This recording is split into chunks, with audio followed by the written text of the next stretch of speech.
সকলোকে নমস্কাৰ জনাইছোঁ আৰু আজি আপোনালোকৰ বাবে লৈ আহিছোঁ মাছৰ পেটু ভাজি। আশা কৰোঁ আপোনালোকে ৰেচিপিটো শেষলৈকে চাব আৰু চাই ভাল পালে ভিডিঅ'টোত লাইক কমেণ্ট শ্বেয়াৰ আৰু দীপিকা কিটচেন চেনেলটো ছাবস্ক্ৰাইব কৰি ৰাখিব। কেৰাহী গৰম কৰি ল'ব আৰু গৰম হ'লে তাত সৰিয়হৰ তেল দি মিহিকৈ কাটি লোৱা পিঁয়াজ, খুন্দি লোৱা আদা নহৰু দি অলপ সময় ভাজি ল'ব আৰু তাৰপিছত মাছৰ পেটুখিনি দি দিব লাগিব। মাছৰ পেটুখিনি নিমখ হালধি সানি ল'ব। পেটুখিনি দিয়াৰ পিছত ভালকৈ লৰাই ভাজি তাত কাটি লোৱা বেঙেনাখিনি দি দিব লাগিব আৰু বেঙেনাখিনি দিয়াৰ পিছত সোৱাদমতে নিমখ দিব, হালধি গুড়ি দি অলপ সময় ভাজি ল'ব।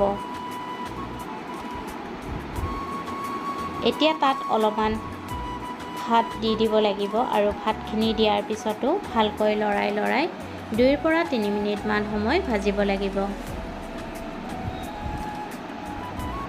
এতিয়া তাত জিৰা গুড়ি আধা চামুচ, ধনিয়া গুড়ি আধা চামুচ আৰু কাশ্মীৰী ৰেড চিলি পাউডাৰ দি ভালকৈ ভাজি গেছৰ জুই নুমুৱাই থ'ব।